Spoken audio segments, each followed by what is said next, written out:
Good morning mga bro. Ito yung customer natin na kinabitan natin ng ilaw, ni Santira. So, ang gagawin natin dito, ito 2 inch naman natin. Ipapalit po tayo ng shocks. XGS Roamer. Yan. Ito yung nilagyan natin ng ilaw mga bro. Saka ano. Ngayon, ang gagawin natin dito, 2 inch naman. Okay? So, ito na. Yan. So, magpapalit na tayo. Baklasin na natin mga bro. Ituturo ko sa inyo mga bro kung paano tanggalin ito. Ang babaklasin natin dyan para mahugot nyo yung shocks. So magbabaklas po tayo dito sa upper arm bushing. Tapos dito sa swibar. Yan. Swibar. Yan lang ang ano natin babaklasin para mahugot natin itong shocks. Sa mga nagdi-DIY lang.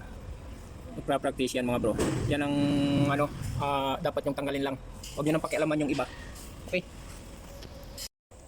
Ayan mga bro, ituturo ko sa inyo kung paano yung pag-a-adjust dito. Ito palagi na natin ginagawa ito.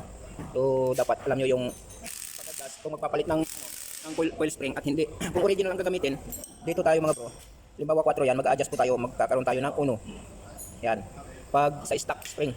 Pero pag ano mga bro, kung magpapalit po tayo ng spring na bago, so yung spring natin up to na yan mga bro. Kaya ang kukunin natin dyan yung original nya.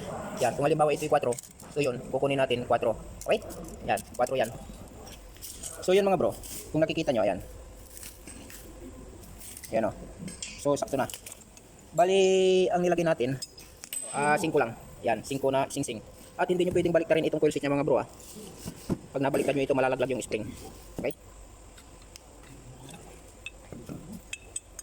Itong ano yung mga bro, hindi, itong coil seat nya, hindi pwedeng ganito Kailangan nakaganito siya.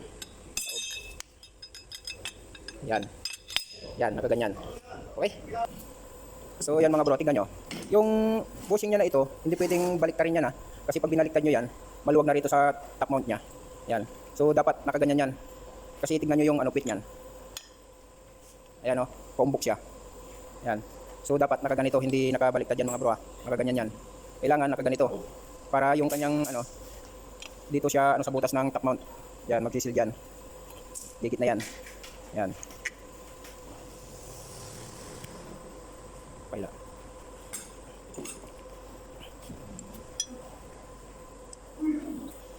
Yung umbok.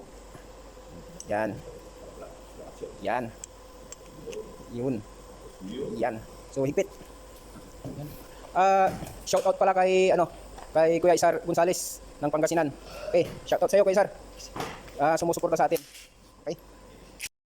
Kung napapansin niyo mga bro so ang ginamit natin na lock dito, yung original. Kasi yung bolt natin sobra siya, mahaba. So hindi abot yung pin. Kaya yung yung original na lang ginamit natin. Okay, mas safety kasi yan kaysa yung hindi natin malagyan ng pin. So nag-aalangan po tayo, kaya ito na lang ginamit natin. Okay? So yan mga bro, nagpalit din tayo ng upper control arm. Yan. So yun lang ang mga tatanggalin dito mga bro para mabaklas nyo itong shocks. So simple lang. Sa upper control arm, ball joint, tapos dito lang sa swibar. Yan lang dalawa na yung mga bro. Tapos magtanggal kayo dito sa sa sensor para hindi siya ma-attack. Okay, so yun lang. Ito na yung finish natin mga bro. Hindi ko na pinakita yung likod dahil marami na tayong vlog niyan. So i-search niyo na lang sa page natin kung gusto niyo makita yung pag-install sa likod. Okay? Ayan si Bossing napupunas. Ayan, from Calbayog. Calbayog City, Samar. So pumunta naman siya rito para magpagawa sa atin. Okay? Kung nagustuhan niyo itong video na ito, huwag niyo na lang kalimutang mag-like and share. Okay? Thank you. Mabuhay kayong lahat.